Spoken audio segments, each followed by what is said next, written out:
Ok. Para este tema de máquinas térmicas, vamos a recordar unos conceptos sencillos de la segunda ley que comentamos en sesiones anteriores. Inicialmente, sabemos que la segunda ley de la termodinámica restringe la conversión de formas de energía. Específicamente hace referencia a la eficiencia con la cual es posible convertir un tipo de energía en otro. Esos cambios los rige la primera ley de la termodinámica. Nos dice la segunda ley que el trabajo se puede convertir fácilmente en otras formas de energía, pero ese proceso inverso no es fácil. Comentábamos, por ejemplo, que no es posible convertir al 100% calor en trabajo. También se menciona que el calor se puede convertir de manera directa, pero lleva una eficiencia. El trabajo sí se puede convertir en calor de manera directa y por completo, pero convertir calor en trabajo requiere dispositivos especiales. Estos dispositivos es lo que se denomina máquinas térmicas. Las máquinas térmicas y otros dispositivos por lo general requieren un fluido hacia y desde el cual se transfiere calor mientras se encuentra dentro de un ciclo. A ese fluido se le llama fluido de trabajo. Entonces, una máquina térmica, como les comentaba entonces, es un sistema termodinámico que se utiliza para convertir calor en trabajo. Si bien esa transformación no se lleva al 100%, las máquinas térmicas son la base de muchos procesos en ingeniería.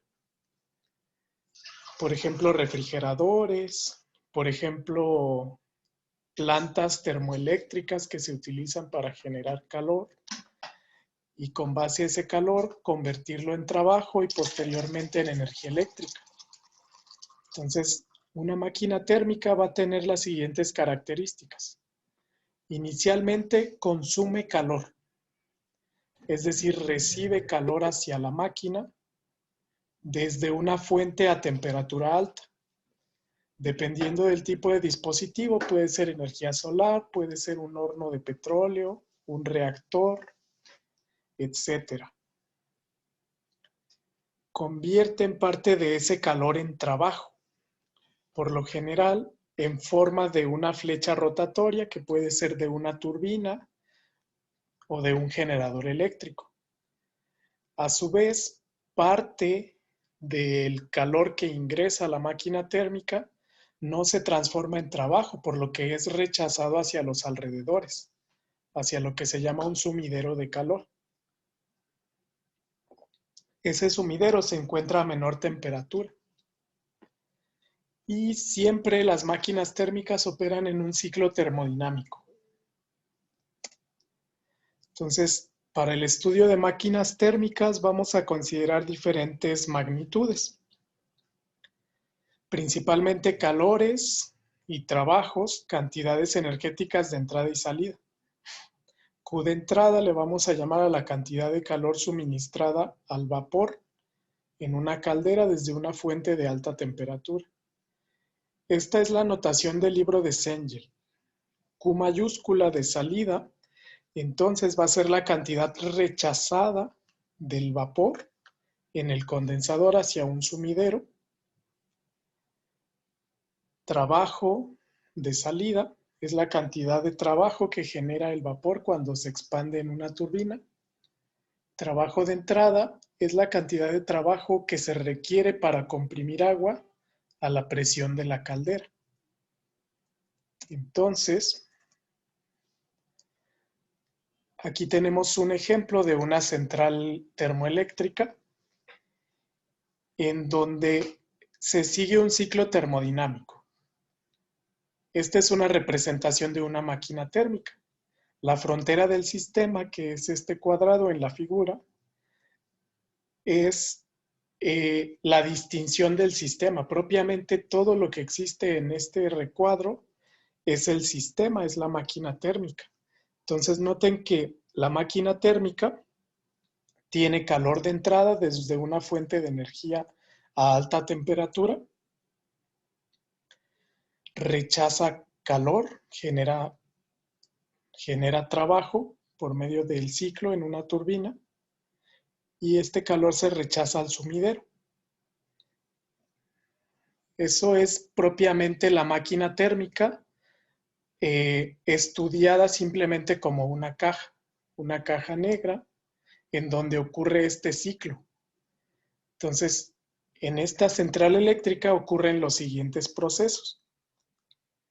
Al ingresar calor, dentro de una caldera se tiene un fluido de trabajo. En centrales hidroeléctricas, el fluido de trabajo es agua, por ejemplo. Entonces, ingresa calor a la caldera, aumenta su temperatura y presión, se genera vapor sobrecalentado que se lleva hacia una turbina. En esta turbina se produce trabajo por medio de un generador que está accionado por un eje rotatorio. Entonces, posteriormente en la turbina, parte del vapor de agua condensa y esa mezcla líquido-vapor se lleva hacia un condensador. Entonces aquí de la turbina va a salir vapor saturado, que es una mezcla de líquido más vapor. Posteriormente en un condensador, todo esa mezcla líquido-vapor se convierte en un líquido 100%. Se le llama líquido saturado en esta parte. Como el condensador, una de sus principales características es que se requiere extraer calor. Esa cantidad de calor es el calor de salida. Entonces, se extrajo calor del vapor saturado que venía saliendo de la turbina, se condensa, es decir, cambia a líquido. Aquí tendríamos 100% líquido. Posteriormente, en una bomba, se presuriza ese líquido saturado hacia lo que conocemos como líquido comprimido. Y ese líquido comprimido vuelve a ingresar a la caldera. Entonces, como comprimimos ese líquido saturado, la bomba consume trabajo. Entonces, el trabajo neto de salida de este ciclo es la resta del trabajo que genera la turbina menos el trabajo de entrada que consume la bomba. Y finalmente, el fluido, si estamos considerando agua, vuelve a ingresar hacia la caldera. Entonces aquí el ciclo se reactiva y constantemente se está produciendo trabajo. Así funciona una central hidroeléctrica. Este sistema típico de estos 4 pasos se utiliza para diferentes procesos, desde refrigeración, generación eléctrica, etc. Y finalmente, nosotros definimos una eficiencia para este proceso. La eficiencia de esta máquina térmica es el cociente de cuánto trabajo se produce, salida de trabajo neto, que es esta ecuación, entre la entrada de calor total. La entrada de calor es la cantidad de calor que consume la caldera. Entonces, con base a este sistema, nosotros podemos calcular las magnitudes de la máquina térmica, que usualmente son trabajo, calor, y en específico, si ya tenemos algunas características termodinámicas de este ciclo, podemos calcular temperaturas, presiones de operación, etc. Entonces, este es un ejemplo de una máquina térmica. Entonces, la eficiencia se va a calcular de la siguiente manera. Recordemos que es el trabajo entre el calor de entrada.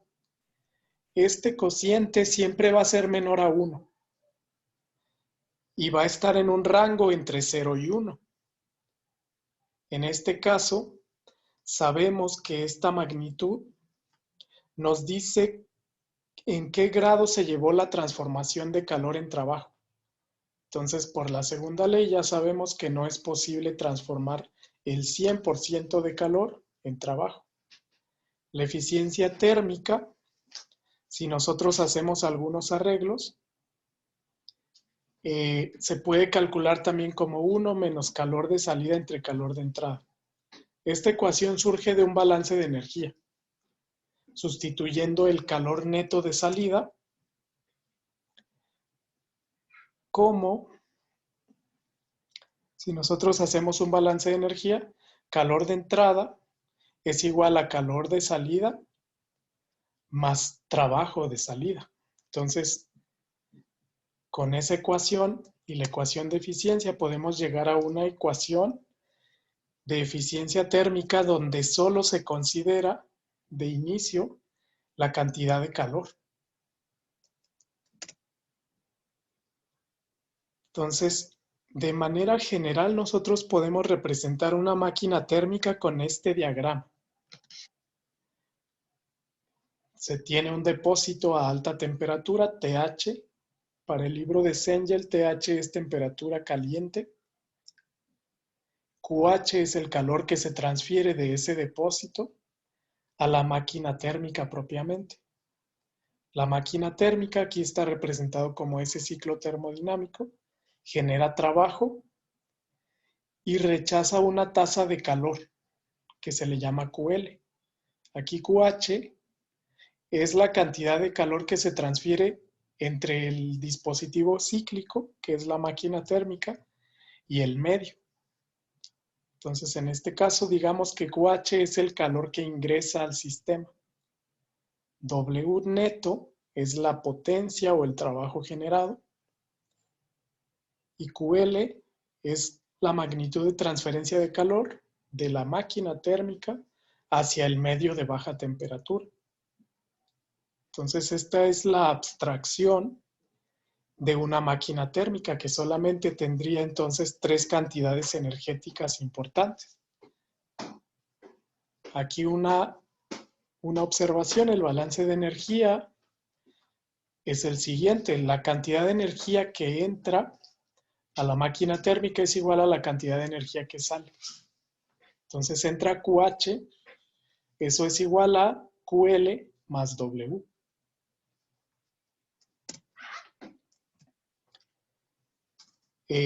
A continuación vamos a revisar algunos ejemplos de máquinas térmicas y para qué se utilizan. Uno de los más utilizados, principalmente en sectores domésticos, es los refrigeradores. Un refrigerador, sabemos de nuestra experiencia que son dispositivos que transfieren calor de un medio que se encuentra a baja temperatura a otro que se encuentra a temperatura más alta. El fluido de trabajo usualmente se denomina refrigerante. Hay diferentes tipos de refrigerante. El ciclo de refrigeración que se utiliza con mayor frecuencia se llama ciclo de refrigeración por compresión de vapor. En la figura siguiente vamos a ver cómo funciona. Consumen potencia, es decir, requieren trabajo para enfriar una cámara caliente. Entonces, este sistema de refrigeración por compresión de vapor funciona de la siguiente manera. En este caso, es una máquina térmica. Recordemos que las máquinas térmicas, entonces, tienen 3 cantidades energéticas. QH, W y QL. Un sistema de refrigeración opera de forma inversa al de una central termoeléctrica. Es decir, es el inverso de lo que denominamos el ciclo de Carnot. Vamos a comenzar a analizarlo desde la potencia. La entrada a esta máquina térmica representada por este diagrama con 4 pasos es este. Inicialmente, todos los refrigeradores consumen potencia para alimentar un compresor. Consumen energía eléctrica. Entonces, en este compresor se aumenta la presión del líquido refrigerante, que es una sustancia orgánica, no es agua en este caso. Generalmente son sustancias orgánicas que tienen puntos de ebullición mucho menores que el agua. Entonces, por ejemplo, uno de los refrigerantes que más se utiliza es el 134A. Entonces, ese refrigerante inicialmente se comprime a alta presión. Estamos hablando de cerca de 800 kilopascales y 60 grados centígrados. Al ser un compresor, el refrigerante viene en fase gas. Los líquidos no se pueden comprimir. Entonces, aquí se tiene fase gas o fase vapor. Se aumenta su presión hasta llegar a un condensador. Entonces noten que si, por ejemplo, este refrigerante se tiene a 60 grados, pasa después a un condensador.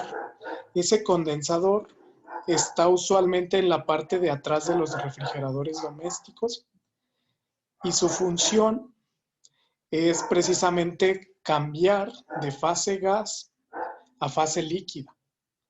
Esto mediante el transporte de calor hacia el medio circundante.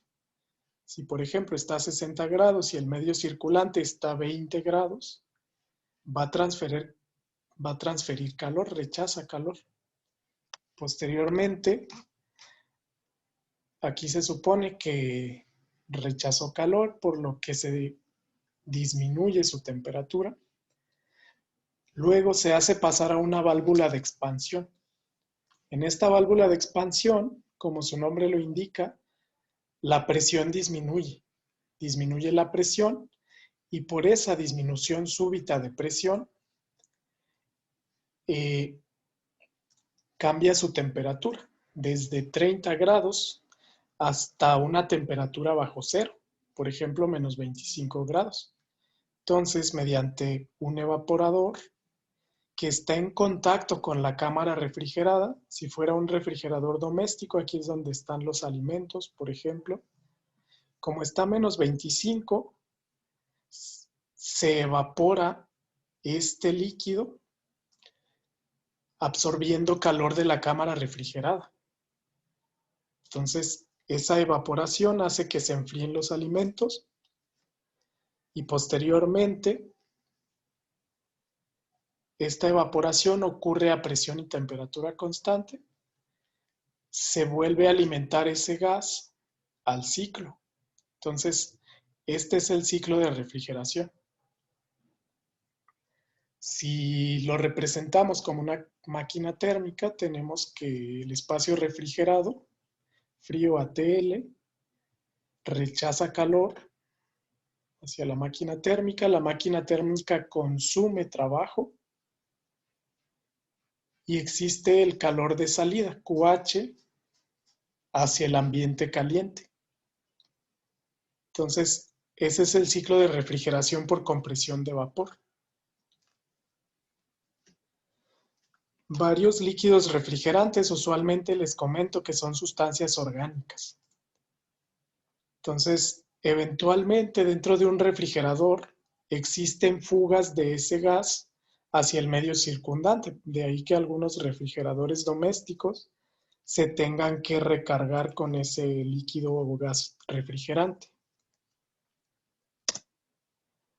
Ahora, para un refrigerador, vamos a definir lo que se llama coeficiente de desempeño, simbolizado COP. Esa magnitud está relacionada con la eficiencia de un refrigerador. Entonces, ese coeficiente de desempeño se denomina COP, usualmente es subíndice R para denotar que es para refrigeración, y sí puede ser mayor a 1. es la cantidad de calor QL que sale del refrigerador entre el trabajo neto de entrada. Y sabemos de en la figura anterior que si realizamos un balance de energía en este sistema, QL más W es igual a QH. Entonces, si yo despejo de ahí el trabajo neto, me queda QH menos QL. Si yo combino estas dos fórmulas, el coeficiente de desempeño de refrigeración se puede calcular en función únicamente del calor de entrada y el calor de salida. ¿Cuál es el de entrada y cuál es el de salida? Según nuestra notación, el de salida es QH, es el que se rechaza hacia la parte caliente, y el de entrada es QL. QL es el calor que se absorbe hacia la máquina térmica. Entonces así podemos calcular el coeficiente de desempeño de un refrigerador. En la clase de ayer me preguntaban cuál es la diferencia de un refrigerador y una bomba de calor. La diferencia es la siguiente. Ambos manejan el mismo ciclo de compresión de vapor. Sin embargo, se utilizan para diferentes aplicaciones. Les comentaba que el refrigerador nos sirve para enfriar. La bomba de calor nos sirve para calentar un espacio. Entonces, una bomba de calor opera exactamente igual. Sin embargo, en una bomba de calor, lo que nos interesa es calentar un espacio que suele ser un aire acondicionado, por ejemplo, o un sistema de calefacción. Igual consume potencia y enfría un espacio, pero calienta otra cámara. Entonces esa es la diferencia entre una bomba de calor y un refrigerador. Como máquina térmica se va a tener exactamente el mismo sistema, donde de un ambiente frío se retira calor utilizando potencia y esa cantidad de calor se conduce a un espacio caliente que está tibio, pero se va a calentar más por la acción de este rechazo de calor. Para bombas de calor, el coeficiente de desempeño, COP, aquí se utilizan las siglas en inglés, HP es Heat Pump, se calcula como QH, es decir, la cantidad que se rechaza de la máquina térmica entre el trabajo neto que se consume. Entonces, haciendo álgebra utilizando el balance de energía donde QL más W igual a QH, se puede simplificar de esta forma. Coeficiente de desempeño para bombas de calor es la inversa de 1 menos QL entre QH. Si combinamos esta ecuación, aquí nosotros podemos combinarla con el coeficiente de desempeño del refrigerador, que es esta. Y se llega a la siguiente relación. El coeficiente de desempeño de una bomba de calor es igual al coeficiente de desempeño de ese sistema si funcionara en refrigeración más 1. Entonces, usualmente los datos de algunos problemas o de algunos equipos industriales tienen estos datos disponibles. Es decir, es un dato del problema o es una cantidad conocida del ciclo de refrigeración. Entonces, este valor nos sirve para calcular a partir de ese coeficiente de desempeño, ya sea calor rechazado o trabajo consumido. Si ustedes tienen, por ejemplo, en su casa un refrigerador que digamos que tenga un coeficiente de desempeño de 1, significaría que la cantidad de calor QL, que es lo que se consume, es decir, la cantidad de calor que se extrae, nosotros deduciríamos que si COP es 1, la cantidad de calor QL es igual a la cantidad de trabajo de entrada, que es W. Entonces, con estos datos ustedes pueden evaluar algunas cantidades o magnitudes energéticas de un sistema de refrigeración. Para que se entienda mejor esto, vamos a resolver un problema rápidamente. En este ejercicio vamos a calcular el rechazo de calor que tiene un sistema de refrigeración. Se dice que el compartimento para comida de un refrigerador, que se muestra en esta figura, se mantiene a 4 grados centígrados al extraer calor a una tasa de 360 kilojoules por minuto. Si este refrigerador consume una potencia de 2 kilowatts, hay que calcular el coeficiente de desempeño y B, la tasa de rechazo de calor hacia la habitación. Entonces, en este ciclo termodinámico vamos a tener esta figura. El compartimento de los alimentos es nuestra fuente fría. De ahí se extrae calor con una tasa conocida. El refrigerador opera en un ciclo de compresión de vapor que ya describimos. Y en este caso consume 2 kilowatts de potencia de la energía eléctrica. Y rechaza una cantidad de calor QH hacia los alrededores. Si es un refrigerador doméstico, hacia la cocina. Entonces ese es el planteamiento. La solución se hace muy simple porque tenemos todos los datos. Conocemos la potencia, que es el trabajo por unidad de tiempo. Conocemos el coeficiente, conocemos la cantidad de calor que se está extrayendo de la cámara fría. Se extraen 360 kilojoules por minuto. Entonces, este coeficiente de desempeño es el cociente de esa cantidad de calor entre el trabajo neto de entrada, 360 kilojoules por minuto, entre 2 kilowatts de potencia. Sabemos que 1 kilowatt equivale a 60 kilojoules por minuto. Por consiguiente, el coeficiente de desempeño de este refrigerador es 3. Este es un ejercicio muy simple, pero nos sirve para poder comprender estas cantidades. Significa que si 3 kilojoules de calor se extraen de ese espacio refrigerado, la cantidad de potencia que se consume sería de 1 kilojoule, la cantidad de trabajo. Entonces, para este sistema que extrae calor equivalente a 360 kilojoules por minuto y se tiene que consume 2 kilowatts de potencia, entonces se tiene un coeficiente de desempeño de 3. Otra cantidad que nos pide es el inciso B, la tasa de rechazo de calor hacia la habitación. Lo podemos solucionar de dos formas, mediante el coeficiente de desempeño o mediante un balance de energía aquí.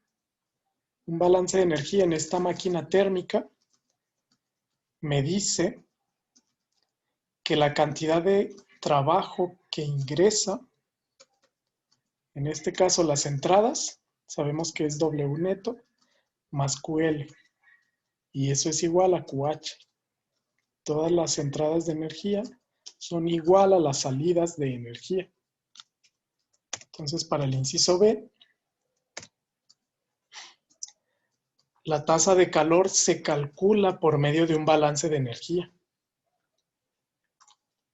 En este caso, la tasa a la que se rechaza calor hacia la habitación donde se encuentra el refrigerador, lo vamos a calcular con ese balance de energía.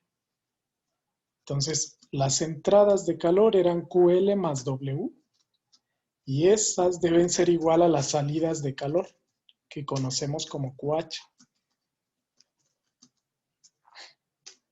Si hacemos la sustitución, entonces 360 kilojoules por minuto más 2 kilowatts.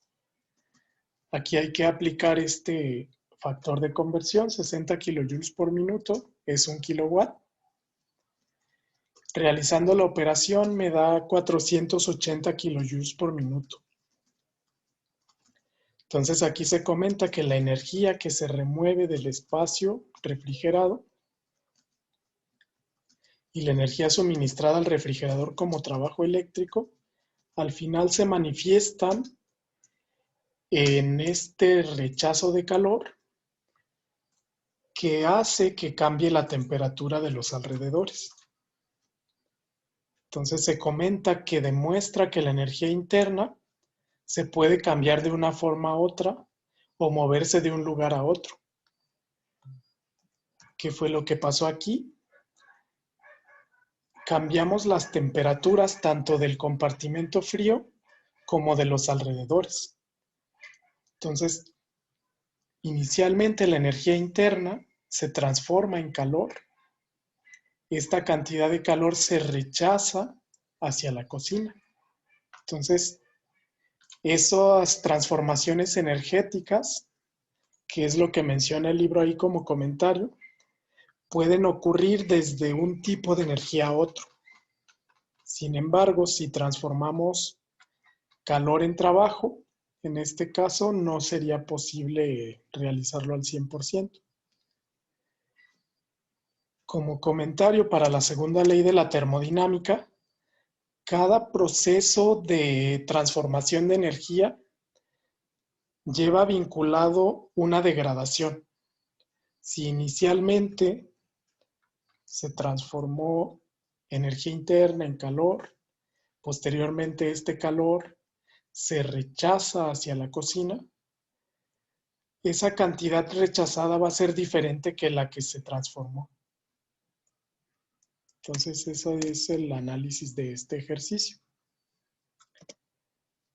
Entonces, con este ejercicio terminamos la parte de la teoría sobre máquinas térmicas. Espero haya quedado un poco más claro sobre cómo podemos considerar esas cantidades de rechazo o de entrada hacia el sistema. En esta notación del Cengel, siempre QH es la cantidad de la fuente caliente y siempre QL es la cantidad de calor de la fuente fría. Así sea un refrigerador, si sea una planta termoeléctrica o un ciclo de Carnot, siempre H es la temperatura de la fuente más caliente y L es la temperatura de la fuente más fría, de acuerdo a la notación del Cengel.